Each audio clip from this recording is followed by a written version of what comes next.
Hello everyone, स्वागत छ सबैलाई नेपाल अनलाइन स्कुलमा। र आजको हाम्रो टपिक रहेको छ जेनेरेसन अफ कम्प्युटर। हामीले आजको दिनमा चाहिँ कम्प्युटरका पुस्ताहरूको बारेमा पढ्नेछौँ। मान्छेको हुँदाखेरि चाहिँ बाउ छोरा यसरी नयाँ नयाँ जन्मेका कुराहरूको बेसिसमा हामीले नयाँ जेनेरेसन भन्न सक्छौँ। तर कम्प्युटरको कुरामा हाम्रो चाहिँ मान्छे जस्तै बच्चा जन्मिने कुरा आउँदैन नि त। अब क्वेसन आउँछ कि के को आधारमा हामीले कम्प्युटरलाई चाहिँ नयाँ जेनेरेसन आयो भनेर भन्ने त हो सिम्पल छ। जसरी मान्छेहरूमा हाम्रो नयाँ नयाँ जन्मिँदै आउँछ त्यसै गरी हाम्रो टेक्नोलोजीमा वा कम्प्युटरको वर्ल्डमा पनि यदि नयाँ टाइपको हामीले टेक्नोलोजी वा नयाँ टाइपको हार्डवेयर युज गर्यो भनेदेखि त्यसैलाई हामी कम्प्युटरको नयाँ जेनेरेसन आयो भनेर भनिन्छ। फेरि नयाँ ब्रान्डको किबोर्ड नयाँ ब्रान्डको माउस आयो भनेर भने होइन है। हाम्रो कम्प्युटरको कोर हार्डवेयरहरू प्रोसेसिङ पार्ट वा एकदमै मेजर चेन्ज के ठुलो चेन्ज आएर नयाँ टेक्नोलोजी युज भयो भनेदेखि र नयाँ कम्प्युटर बनाइयो भनेदेखि त्यो बनाइएको नयाँ कम्प्युटरलाई हामी नयाँ जेनेरेसन भन्छौँ। र पहिलेदेखि अहिलेसम्म वा हाम्रो 19th सेन्चुरीदेखि लिएर 20th सेन्चुरीसम्म हेर्दाखेरि जम्मा हाम्रो कम्प्युटरको 5वटा जेनेरेसन छन् वा 5 पुस्ता छन्। सिम्पल छ नाम, गाह्रो छैन याद गर्नलाई। First generation, second generation, third generation, fourth generation र फिफ्थ जेनेरेसन। र हामी आज फर्स्टदेखि लिएर फिफ्थ जेनेरेसनसम्म पढ्नेछौँ। तपाईँहरूलाई कुनै पनि पार्टमा केही कन्फ्युजन लागेमा प्लिज सोध्नु होला है। केही पनि गाह्रो छैन, तर हामीलाई चाहिँ कहिलेकाहीँ फर्स्ट टाइम पढ्दाखेरि गाह्रो हुनसक्छ, त्यस कारण हामीलाई भन्नु होला है। अब चाहिँ हामी आफ्नो अब टपिकतिर अगाडि बढ्नेछौँ। जेनेरेसन अफ कम्प्युटर त बुझिसक्नु भएको छ, 5वटा हुन्छ भनेर पनि बुझिसक्नु भएको छ। र तपाईँहरूले चाहिँ यो डेटहरू कपीमा लेख्दा पनि हुन्छ र नलेख्दा पनि हुन्छ। हुन त हाम्रो यो डेट अनुसार नै जेनेरेसन तोकिएको छ हो, त्यही पनि हाम्रो यो एकुरेट चाहिँ छैन है। मैले लेखेको हो तर मैले भन्छु कि एकुरेट होइन, किनकि हाम्रो 3-4वटा वेबसाइट धेरै ठाउँमा भिजिट गर्नुभयो भनेदेखि डेटहरू फरक फरक पाइन्छ क्या। कुनैमा 1950देखि लिएर 1960सम्म छ, कुनैमा 1942देखि लिएर 1952मा छ हो, कुनैमा 1945देखि लिएर 1955मा छ। मैले चाहिँ बेसिस 1945देखि लिएर 1955सम्मकोलाई मानेको छु। तर सबैमा एउटा कुरा कमन छ है, जुनसुकै साइट भिजिट गर्नु होला तपाईँहरू 10 इयर्सको हाम्रो चाहिँ डिफ्रेन्स चाहिँ देखाएको छ। ल अब 42 छ भनेदेखि 52, त्यहाँदेखि 10 वर्ष भयो। 45 छ भनेदेखि 55, 50 छ भनेदेखि 60। जे होस् 10 इयर्सको हाम्रो चाहिँ एउटा ग्याप देखाइएको छ, त्यो चाहिँ सबैमा कमन छ है। अब फरक पर्छ कि उसले कहाँबाट बेस मानेको छ। र मेरो सजेसन मान्नुहुन्छ भनेदेखि 1945लाई नै बेस मान्नु होला, किनकि मैले पनि धेरै हिस्ट्रीको बारेमा पढाएको छु र यो डेट चाहिँ मलाई एकदम फिक्स लागेको छ है। किनकि धेरै ठाउँमा मान्छेहरूले वाद विवाद गर्छन्, डेटमा नजाऊँ न, हामी टेक्निकल मान्छे हो, हामी कम्प्युटरको जेनेरेसन भनेको त्यो कुरामा बुझौँ, डेट त के नै भयो र 2-4 वर्ष यताउता हुँदाखेरि। र फर्स्ट जेनेरेसन अफ कम्प्युटरको कुरा गर्ने हो भनेदेखि हाम्रो पहिलो जेनेरेसन अफ कम्प्युटरमा वा इलेक्ट्रोनिक कम्प्युटर है, हाम्रो भ्याकुम ट्युबलाई चाहिँ एज अ मेजर टेक्नोलोजी मानिएको थियो क्या। हेर्नु होला तपाईँहरूले जुन हाम्रो हिस्ट्री पढ्नु भएको थियो नि, मेकानिकल, इलेक्ट्रोमेकानिकल र इलेक्ट्रोनिकल इरा, र इलेक्ट्रोनिक इरा अफ कम्प्युटरलाई चाहिँ हाम्रो फर्स्ट जेनेरेसन अफ मानेर चाहिँ हाम्रो अगाडि बढाएको। जुन हाम्रो इनाक, इट्स्याक, इटभ्याक र युनिभ्याक पढ्नुभयो नि, जुन हाम्रो सुरुमा बनाइएको थियो इलेक्ट्रोनिक इरामा, कम्प्युटरको हिस्ट्री पढेर आउनु होला है, नत्र बुझ्नुहुन्न हो। र यो सुरुमा बनाएको हाम्रो इलेक्ट्रोनिक कम्प्युटरलाई चाहिँ फर्स्ट जेनेरेसन अफ कम्प्युटर चाहिँ भनिएको थियो, जसमा हाम्रो मेजर टेक्नोलोजी भ्याकुम ट्युब।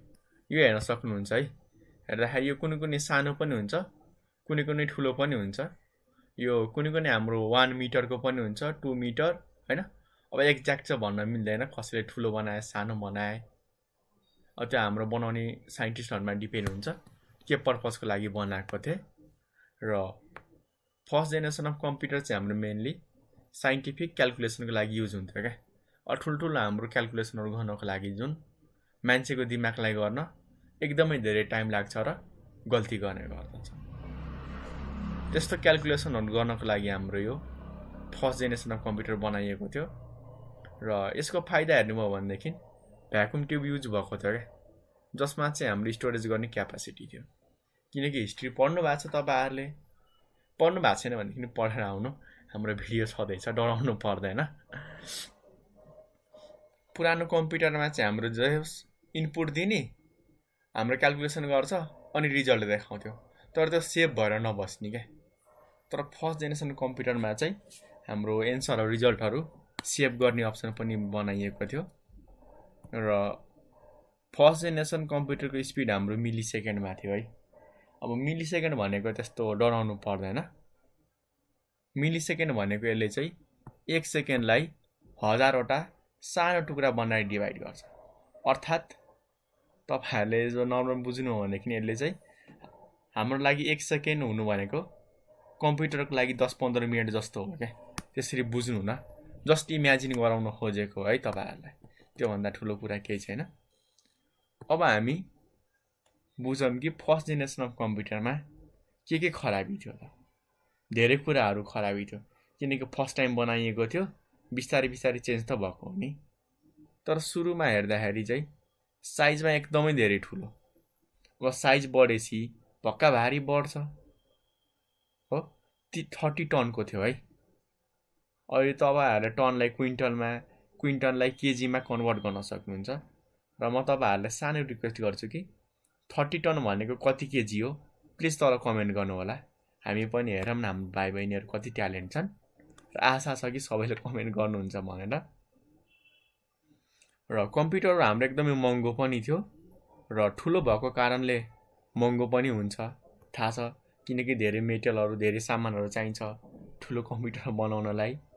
र ठुलो कम्प्युटर चलाउनलाई हामीलाई एनर्जी पनि एकदमै धेरै चाहिन्छ क्या हो, जस कारण हामीलाई एकदमै महँगो परिरहेको थियो। र यसमा डाटाहरू हाम्रो थोरै एमाउन्टमा मात्र स्टोर गर्न सकिन्थ्यो, किनकि यसमा हाम्रो म्याग्नेटिक ड्रमहरू पनि थियो है।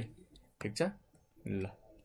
अर्को चाहिँ हाम्रो भ्याकुम ट्युबले एकदमै धेरै हिट प्रड्युस गर्ने क्या, किनकि यहाँबाट हामीले करेन्ट पठाउँथ्यौँ अनि हाम्रो तात्थ्यो क्या होइन। तपाईँहरूले यो हेर्न पनि सक्नुहुन्छ हाम्रो 3D एनिमेसन, कि यहाँबाट करेन्ट पठाउँदाखेरि ठ्याक्कै हाम्रो भित्र हिटर जस्तो हुन्छ क्या हो। त्यो हिटर तातेर चाहिँ एकदमै तात्ने क्या। र यसलाई चाहिँ हाम्रो चिसाउनको लागि कुलिङ सिस्टम युज गरिन्थ्यो। कुलिङ सिस्टम युज गरेन भनेदेखि कम्प्युटर भएको रुममा छिर्न एकदमै गाह्रो हुन्थ्यो है। र यसमा हाम्रो धेरै लेस इफिसियन्सी थियो, किनकि यसमा हाम्रो प्रोग्रामिङको कुराहरू थिएन, सफ्टवेयर बनाउने कुराहरू त्यस्तो राम्रो डेभलप भएको चाहिँ थिएन क्या। ठिक छ, हामीले हरेक कम्प्युटरको लागि छुट्टा छुट्टै सफ्टवेयरहरू प्रोग्रामहरू बनाउनु पर्थ्यो। अहिलेको जस्तो थिएन क्या। अहिले एउटा कम्प्युटरको लागि बनायो हजारौँवटामा चल्छ, तर पहिले चाहिँ हाम्रो त्यस्तो थिएन। त्यसपछि हाम्रो त्यो फर्स्ट जेनेरेसन कम्प्युटरमा भएको कमी कमजोरीहरूलाई सुधारेर चाहिँ एउटा नयाँ जेनेरेसन अफ कम्प्युटर बनायो। अर्थात् यसमा भएको हाम्रो मेजर टेक्नोलोजीलाई चेन्ज गरियो क्या। जुन हाम्रो भ्याकुम ट्युब छ नि, त्यो भ्याकुम ट्युबलाई नै चेन्ज गरियो क्या हो। अनि हाम्रो नयाँ जेनेरेसन आयो, सेकेन्ड जेनेरेसन, जुन हाम्रो 1955देखि लिएर 1965सम्म चल्यो। 10 वर्ष चल्यो। 10 वर्षसम्म बनाइराखियो, कति बेलासम्म बिक्री भयो। ट्रान्जिस्टर युज गर्दाखेरि हाम्रो एउटा नयाँ जेनेरेसन कम्प्युटर आएको थियो। तर फाइदा हामीलाई के थियो त, ट्रान्जिस्टरको साइज हाम्रो भ्याकुम ट्युबभन्दा चाहिँ एकदमै सानो थियो। अब हेर्नु होला, भ्याकुम ट्युबभन्दा सानो भएको कारणले के हुने भयो त, हाम्रो कम्प्युटरको साइज घटेर गयो नि त।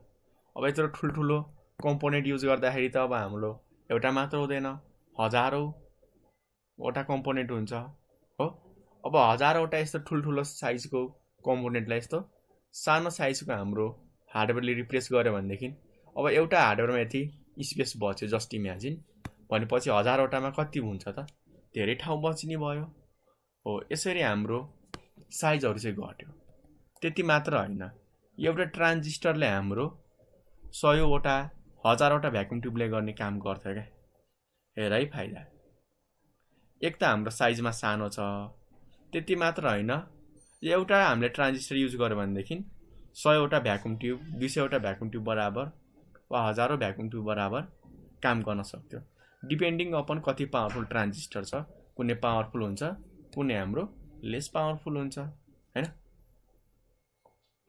र यी सबै कारणले गर्दाखेरि हाम्रो फास्ट पनि भयो र साइज पनि घट्यो, सँगसँगै हाम्रो सस्तो पनि भयो क्या। किन त बनाउनै हामीलाई सस्तो पर्यो नि त। ट्रान्जिस्टरमा हेर्नु न, हाम्रो यति मात्र मेटेरियल छ, हाम्रो भ्याकुम ट्युबमा हेर्नु न कति सामान चाहिन्छ बनाउनलाई, हो। बनाउनलाई थुप्रै सामान चाहियो, अब थुप्रै सामान भएपछि हामीलाई पैसा पनि धेरै लाग्छ, भयो होइन। ल र यसमा पनि हाम्रो किबोर्ड र माउसको कुरा आएको थिएन, पञ्च कार्डकै कुराहरू थियो। तपाईँहरूलाई पञ्च कार्डको ट्युटोरियल चाहिएमा भन्नु होला, हामी प्र्याक्टिकल गरेर देखाउनेछौँ। र सेकेन्ड जेनेरेसन अफ कम्प्युटरदेखि हाम्रो चाहिँ बिजनेसहरूमा, इन्डस्ट्रीहरूमा, कमर्सियल अर्गनाइजेसनहरूमा, सँगसँगै हाम्रो गभर्मेन्टहरूले पनि युज गर्न थाले। केही भर्जनहरू छन् र हाम्रो नेपालमा नि फर्स्ट टाइम कम्प्युटर यही सेकेन्ड जेनेरेसनकै आएको थियो है, IBM 1401 हो। यही सेकेन्ड जेनेरेसनको कम्प्युटर आएको थियो, अर्थात् भ्याकुम ट्युबवाला होइन, ट्रान्जिस्टरवाला आएको थियो।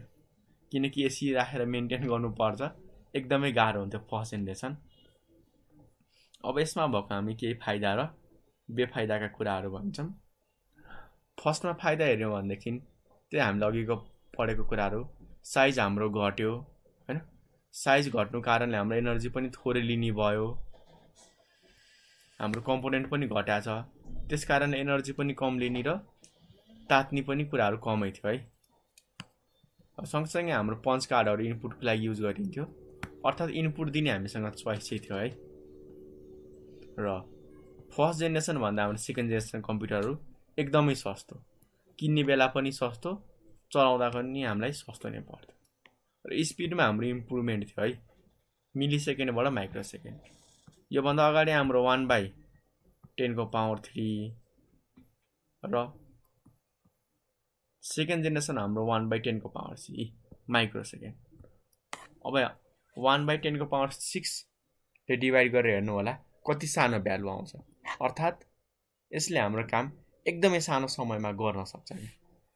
अब यसका हामी केही बेफाइदाहरू वा डिसएडभान्टेजहरूको बारेमा कुरा गरौँ। फर्स्टमा चाहिँ हाम्रो कुलिङ सिस्टम अझ रिक्वायर्ड। हुन त हामीले भन्यौँ कि थोरै मात्र तात्थ्यो र सँगसँगै हाम्रो थर्ड जेनेरेसनमा हाम्रो साइज पनि घटाएको थियो, त्यही पनि यसमा हाम्रो यसलाई चिसो पार्नको लागि चाहिँ कुलिङ सिस्टम चाहिँ चाहिन्थ्यो। सँगसँगै यसमा हाम्रो कन्स्ट्यान्ट मेन्टेनेन्स गरिराख्नु पर्थ्यो। टेक्निकल कुरा हो होइन, वा इलेक्ट्रोनिक कुरा हो, सानोतिनो कुराहरू बिग्रिरहेको हुन्छ, यो कुरालाई हामीले नेग्लेक्ट पनि गर्न सकिन्छ। किनकि नबिग्रे पनि हामीले यसलाई चाहिँ एज अ रेगुलर चाहिँ चेकअप गरिराख्नु पर्ने हुन्छ। ल र सेकेन्ड जेनेरेसनको अर्को सबैभन्दा बेफाइदा कुरा के थियो भन्दाखेरि पर्सनल युजको लागि थिएन क्या। अब मैले चाहिँ आफ्नो पर्सनल युजको लागि कम्प्युटर किन्न खोजेमा किन्न त सक्थेँ, तर युज गर्न मिल्दैन थियो क्या। किनकि हाम्रो मल्टिपल काम गर्न सक्ने वा भर्साटाइल कम्प्युटरहरू थिएन है सुरुमा। जस्तो हामीले भिडियो, अडियो, गीतहरू एडिटिङको लागि युज गर्छौँ नि, सेकेन्ड जेनेरेसनसम्म त्यस्तो चोइस चाहिँ थिएन है। हाम्रो कालो स्क्रिनमै कामहरू गर्नु पर्थ्यो। त्यसै गरी आउँछ हाम्रो थर्ड जेनेरेसन हो। अब चाहिँ हाम्रो एकदमै धेरै चेन्ज आउँछ है। कम्प्युटरमा सबैभन्दा बढी चेन्ज आएको वा रिभोल्युसन आएको भनेको हाम्रो थर्ड जेनेरेसनबाटै हो, जसको हाम्रो टाइम रहेको छ 1965 to 1975सम्म। र थर्ड जेनेरेसनमा हाम्रो मेजर टेक्नोलोजी चाहिँ आइसी युज गरिएको थियो। तपाईँहरूलाई धेरैजनाले सुन्नु भएको छ। एज अ सिम्पली यसलाई फुल फर्ममा हामीले इन्टिग्रेटेड सर्किट पनि भन्छौँ। र आइसीले पनि हाम्रो कम्प्युटरको साइज घटाउनमा एकदमै धेरै हेल्प गर्यो है।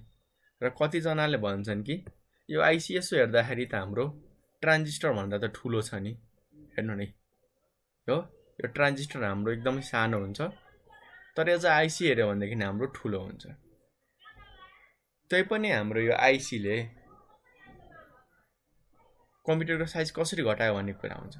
ल माने एउटा आइसी र एउटा ट्रान्जिस्टरको साइज हेर्दाखेरि हाम्रो ट्रान्जिस्टर सानो छ, तर यो हाम्रो एउटा आइसीले हजारौं ट्रान्जिस्टरले गर्ने काम गरिदिन्छ। अब हजारौंवटा ट्रान्जिस्टरको साइज र एउटा आइसीको साइज कम्पेयर गर्नु त हो, यस्तो कुरामा कम्पेयर गर्दाखेरि हाम्रो साइज चाहिँ घट्छ क्या हो। र साइज घट्नुको सँगसँगै हाम्रो स्पिड पनि के भयो त एकदमै धेरै बढेर आयो। र केही हाम्रो एक्जाम्पलहरू यहाँनिर हेर्न सक्नुहुन्छ। यी सबै हाम्रो फरक फरक टाइपका आइसीहरू हुन् है, यो नामहरू याद गर्नु पर्दैन, जस यति बुझ्नु कि हाम्रो आइसीमा पिनहरू दिएको हुन्छ क्या, ठिक छ। ल अब हामी सुरुमा जानौँ कि एडभान्टेजहरू। सबैभन्दा मेन एडभान्टेज हाम्रो हरेक नयाँ जेनेरेसनमा के पाइन्छ त प्राइस घट्दै गइरहेछ, फास्ट हुँदै गइरहेछ, रिलायबल हुँदै गइरहेछ र हाम्रो एनर्जी चाहिँ थोरै कन्ज्युम हुने कम्प्युटर चाहिँ बनाइएको छ।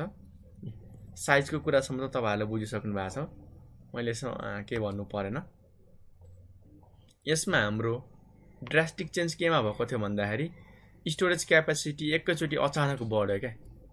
हाम्रो सेकेन्ड जेनेरेसनसम्म चाहिँ केबीमा एमबीमा डाटा स्टोर गरिन्थ्यो तर जब हाम्रो थर्ड जेनेरेसन अफ कम्प्युटर आयो नि अचानक स्टोरेज क्यापेसिटीहरू जिबीमा हुन थाल्यो क्या। एकदमै हाम्रो हजार गुणाले बढेर गयो कि स्टोरेज क्यापेसिटी, एकदमै धेरै चेन्ज भएको थियो। त्यति मात्र होइन, हाम्रो यो पञ्च कार्डको ठाउँमा चाहिँ माउस र किबोर्डहरू युज गर्न थाले वा युज हुन थाल्यो क्या। हेर्नु न, माउस र किबोर्ड पनि आयो, सँगसँगै हाम्रो स्टोरेज क्यापेसिटी अचानक बढेर गयो क्या। त्यो चाहिँ हाम्रो लागि एकदमै बेस्ट भयो। त्यति मात्र होइन, यसमा हाम्रो अपरेटिङ सिस्टमको कन्सेप्ट आयो। हाम्रो विन्डोज, लिनक्स, युनिक्स, एप्पल पढ्छौँ नि हो, त्यो सबै सफ्टवेयरहरू अपरेटिङ सिस्टमहरू हाम्रो थर्ड जेनेरेसनदेखि चाहिँ सपोर्ट गर्न थाल्यो क्या, जसले गर्दाखेरि हाम्रो टाइम सेयरिङको कुराहरू आयो होइन।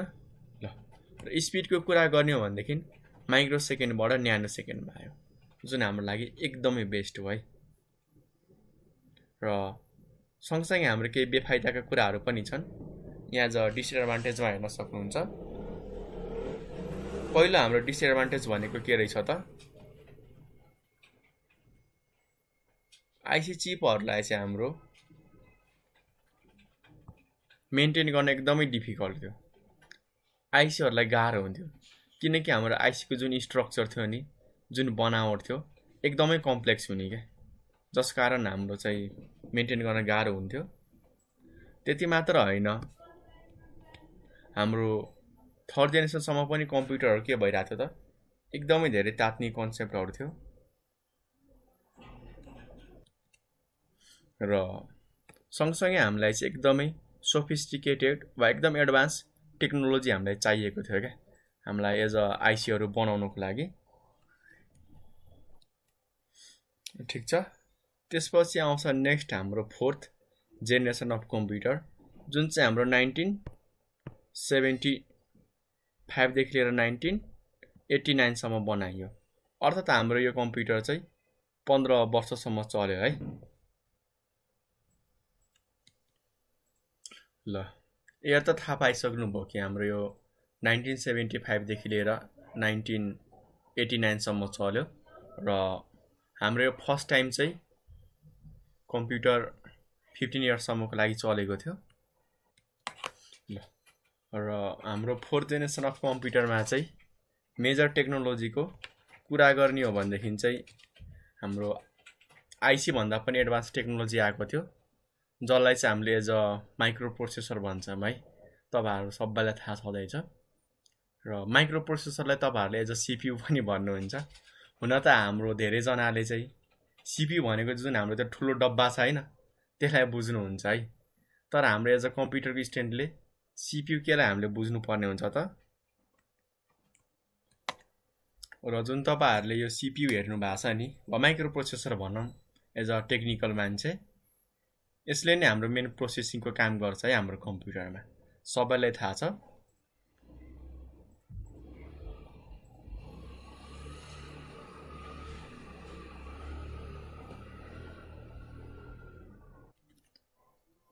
केही यसका फाइदाहरू हेर्न सक्नुहुन्छ। फाइदाहरू हाम्रो त्यही नै हो, साइजहरू घट्ने त हो नि, साइज घट्छ, सँगसँगै हाम्रो हिट प्रोड्युस गर्ने कुराहरू पनि घट्दै जान्छ है। र त्यति मात्र होइन, पुरानो जेनेरेसनको कुरा गर्यो भनेदेखि हाम्रो यो 4th जेनेरेसनमा साइजका प्राइसका कुराहरू चाहिँ सबै कुरा हाम्रो एज एकदमै धेरै घटेर आउँछ है। र त्यति मात्र होइन, हाम्रो यो 5th जेनेरेसन अफ कम्प्युटरमा चाहिँ हाम्रो मेन्टेनेन्सका कुराहरू पनि एकदमै थोरै पर्छ। जस्तो अहिले हाम्रो कम्प्युटरहरू एकचोटि बनाइसकेपछि लगभग महिना वर्षसम्म बनाउनु पर्दैन नि त, किनकि हाम्रो यो 4th जेनेरेसनमा चाहिँ मेन्टेनेन्स एक कम गराउनु पर्ने हुन्छ है। यो चाहिँ हाम्रो फाइदाको कुरा भयो। केही हाम्रो डिसएडभान्टेजहरू पनि छन्। हाम्रो यो डिजाइनिङको कुराहरू एकदमै गाह्रो थियो क्या, एकदमै कम्प्लेक्स भएको कारणले हाम्रो आइसी भन्दा पनि एकदमै पावरफुल हाम्रो डिजाइनर चाहिएको थियो। र त्यस्तो हाम्रो सर्किट बनाउने वा यो माइक्रो प्रोसेसर बनाउने एकदमै एडभान्स हाम्रो डिभाइस चाहिएको थियो है।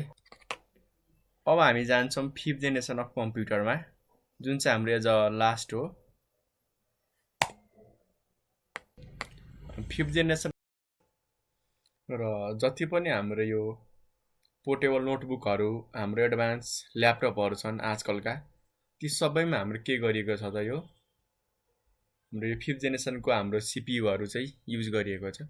सिपियु भन्दा पनि हाम्रोलाई चाहिँ युएलएसआई भनेर भनिन्छ। यसमा पनि हाम्रो माइक्रो प्रोसेसर नै हुन्छ है, जुन हामीले अगाडि पढेको थियौँ 4th जेनेरेसनमा। हाम्रो यही माइक्रो प्रोसेसर त माइक्रो प्रोसेसर नै हो, तर योभन्दा पनि हाम्रो एडभान्स क्यापेबिलिटी भएको हो क्या, जसमा हामीसँग के को चोइस हुन्छ त, एकदमै एडभान्स, जुन हाम्रो अहिले quad core, dual core, octa core भनेर हामीले पढ्छौँ नि। तिमीहरूले मोबाइलको कुरा नगरौँ, कम्प्युटर वा ल्यापटपको कुरा अहिले मात्र गरौँ, जसमा हाम्रो dual core, quad core, octa core राखिएको हुन्छ नि। त्यो सबै हाम्रो के हुन्छ, 5th जेनेरेसन अफ कम्प्युटर हुन् क्या। अर्थात् पेन्टियमको पिसीदेखि लिएर हाम्रो जुन क्वाड कोर, अक्टा कोरसम्म बनाएको कम्प्युटर छन्, ती सबै हाम्रो चाहिँ 5th जेनेरेसन अफ कम्प्युटरमा पर्छन्, जसको मेन काम के हो त, फास्ट प्रोसेसिङको लागि बनाइएको हो क्या। अर्थात् हाम्रो आर्टिफिसियल इन्टेलिजेन्स होस्। अब यहाँ क्वेसन आउँछ कि आर्टिफिसियल इन्टेलिजेन्स भनेको के हो? वर्डबाटै कापी छ क्या। इन्टेलिजेन्स त इन्टेलिजेन्स, तर आर्टिफिसियली दिएको क्या। किनकि हामीले कम्प्युटरमा पढेका छौँ, कम्प्युटर हाम्रो डम डिभाइस हो क्या। अर्थात् यहाँ हाम्रो नन इन्टेलिजेन्ट हो, तर त्यही कम्प्युटरलाई हाम्रो इन्टेलिजेन्ट बनाउनको लागि हाम्रो ह्युम्यानले बनाएको इन्टेलिजेन्सलाई हामी आर्टिफिसियल इन्टेलिजेन्स भन्छौँ। त्यसको मद्दतले चाहिँ हाम्रो यो कम्प्युटरलाई इन्टेलिजेन्ट बनाइरहेका छन्। 100% सक्सेस त भएको छैन, त्यही पनि धेरै कामहरू भइसकेको छ क्या। र त्यस्तो हाम्रो पावरफुल प्रोसेसिङको लागि चाहिँ 5th जेनेरेसन अफ कम्प्युटर चाहिँ युज भएको छ। एक्जाम्पलमा लेख्न सक्नुहुन्छ है। र 5th जेनेरेसन अफ कम्प्युटरदेखि चाहिँ हाम्रो साइजको कुराहरू आउँदैन है, किनकि योभन्दा अगाडि मात्र थियो कि साइज घटाउनु पर्छ होइन, प्रोसेसिङ बढाउनु पर्छ। तर हाम्रो आजकल 5th जेनेरेसनमा के भइसकेको छ भन्दाखेरि साइज हामीले जत्रो पनि बनाउन सक्छौँ वा सानो हामीले घटाउन पनि सक्छौँ क्या। कुनै पनि साइजमा हाम्रो लिमिट रहेन। सँगसँगै प्रोसेसिङ हामीले बढाउन पनि सक्छौँ, घटाउन पनि सक्छौँ। पुरै कस्टमाइज गर्न मिल्ने के आफ्नो इच्छा अनुसार। अब मोबाइल हेर्नु, कम्प्युटर हेर्नु, भेराइटीको बनाएका छन् क्या। अर्थात् अब हामीसँग त्यस्तो लिमिट छैन कि यति नै हुनुपर्छ भनेर। आफ्नो इच्छा अनुसार साइज र प्रोसेसिङ हामीले घटाउन र बढाउन सक्छौँ। तर एडभान्टेज अब हामी थोरै जानौँ है। हाम्रो यो 5th जेनेरेसन अफ कम्प्युटरलाई चाहिँ रिलायबल र फास्ट काम गर्ने कम्प्युटर मानिएको छ। अभियस हो, 5thलाई 5thसँग कम्पेयर नगरेर यदि हामीले 5th जेनेरेसन अफ कम्प्युटरलाई 4th, 3rd, 2nd जेनेरेसनसँग कम्प्युटरसँग कम्पेयर गर्दाखेरि हामीले के पायौँ त, यो हाम्रो एकदमै फास्टर छ क्या, एकदमै फास्ट काम गर्नेछ। र मैले भनिसकेको छु कि हामी चाहिँ यसको डिफ्रेन्ट साइजहरूमा एभाइलेबल हुन सक्छौँ। अहिले हाम्रो मोबाइल कम्प्युटिङको पनि धेरै नै कन्सेप्टहरू आएको छ। सँगसँगै हाम्रो 5th जेनेरेसन कम्प्युटरमा हरेक कम्प्युटरमा केही नयाँ फिचरहरू हुन्छन्। तपाईँहरूले ल्यापटप किन्ने बेला फिचर हेरेर किन्नुहुन्छ। कसैले एडभान्स क्यामेरा हेर्नुहुन्छ, कसैले फेस स्क्यानर, कसैले फिङ्गरप्रिन्ट हेर्नुहुन्छ होइन, कसैले हाम्रो लोकेसन ट्रेसिङको कुराहरू, धेरै कुराहरू हेरेर किन्नुहुन्छ क्या। अर्थात् सबैको हाम्रो डिफ्रेन्ट फिचर छ। कुनै टच भएको कुनै टच नभएको, कुनैमा हाम्रो पेनले लेख्ने कुनै नलेख्ने हैन, त्यस्तो हाम्रो डिफ्रेन्ट फिचर भएका कम्प्युटरहरू हामीले छान्न पाइन्छ। यो चोइस चाहिँ हाम्रो 5th जेनेरेसनमा सबैभन्दा राम्रो दिएको छ है। र जति पनि हाम्रो 5th जेनेरेसन कम्प्युटर छन् नि, यी सबैमा हाम्रो चाहिँ एकदमै युजर फ्रेन्डली इन्टरफेसहरू छन् के। हुन त 4th र 3rd मा पनि थियो, तर ती सबैसँग कम्पेयर गर्दाखेरि 5th जेनेरेसनमा एकदमै बेस्ट इन्टरफेसहरू छन् के। त्यसकारण हाम्रो नर्मल मान्छेहरूले वा कहिले पनि कम्प्युटर नचलाएको मान्छेहरूले पनि इजिली चलाइरहेको हुन्छन् के। तर पहिले हाम्रो जानेको मान्छेलाई पनि चलाउन गाह्रो हुन्थ्यो, किनकि इन्टरफेसहरू हैन पनि त्यस्तो राम्रो थिएन, त्यति टेक्नोलोजी पनि एडभान्स भएको थिएन। तर हाम्रो यो 5th जेनेरेसनमा एकदमै मेजर चेन्ज आएको छ, एकदमै धेरै है। ठिक छ, केही यसका हाम्रो बेफाइदाहरू पनि छन्। हुन त खासै नराम्रो बेफाइदा त हुँदैन, तर हामीले पहिलेदेखि जानेका कुराहरू हुन्। हाम्रो 5th जेनेरेसन अफ कम्प्युटरले चाहिँ के गरिरहेछ भन्दाखेरि ह्युमन वा हाम्रो मान्छेको माइन्डहरू चाहिँ पुरै डल र डुम बनाइरहेछन् क्या। आजकल हेर्छौँ नि हामी 2 र 2 जोड्नको लागि हैन, 5 र 7 जोड्नको लागि पनि हामी क्यालकुलेटर नै युज गर्छौँ क्या। मान्छेको आफ्नो दिमागै चलाउन छोडिसक्यो। त्यति मात्र होइन, होमवर्क वा केही अरू सानोतिनो कामहरू गर्नको लागि पनि अनलाइन नै सर्च गर्छौँ कि कसरी गर्ने हैन। साना साना कुरामा पनि टेक्नोलोजीको हेल्प लिन थाल्यो क्या। अर्थात् मान्छेले आफ्नो दिमाग चलाउन छोडे भन्दा पनि हुन्छ। टेक्नोलोजी चाहिँ एडभान्स भयो, तर मान्छेको माइन्ड चाहिँ हाम्रो ठ्याक्कै उल्टो भइरहेछ है। ठिक छ, र यो अहिले लो लेभल ल्याङ्ग्वेजका कुराहरू नहेर्नु होला, तपाईँहरूलाई यो गाह्रो हुनसक्छ। र यसमा केही त्यस्तो गाह्रो मान्नुपर्ने कुरा छैन, सिम्पली यति बुझ्नु न कि हाम्रो यो 5th जेनेरेसन अफ कम्प्युटरमा चाहिँ नेचुरल ल्याङ्ग्वेजहरूमा हामीले कामहरू गरिरहेको हुन्छौँ। अर्थात् हामी हेर्छौँ नि, बोलेर पनि कम्प्युटरलाई मोबाइलहरूले यो काम गर भनेर भन्न सक्छौँ। गुगलले दिएको छ, माइक्रोसफ्टको कोर्टाना छ हैन। हो, यस्ता कुराहरू हाम्रो के हुन्छन् त सबै नेचुरल ल्याङ्ग्वेजमा भएको छ क्या। हो, जसले गर्दाखेरि हाम्रो यो नेचुरल लेभल ल्याङ्ग्वेजलाई चाहिँ मेसिनले बुझ्ने भाषामा कन्भर्ट गर्नुपर्ने हुन्छ क्या। हो, त्यो कन्भर्ट गर्दाखेरि हामीलाई एकदमै लो लेभल ल्याङ्ग्वेजहरूको जरुरी पर्छ क्या। त्यो बुझ्न चाहिँ हामीलाई एकदम जरुरी छ। ल, यति भन्दै मैले आजको लागि चाहिँ बिदा मागेँ है। तपाईँहरूलाई कुनै पनि पाठमा केही पनि कन्फ्युजन लागेको छ भनेदेखि प्लिज सोध्नु होला है। मैले चाहिँ यति भन्दै बिदा मागेँ। हस्त, धन्यवाद।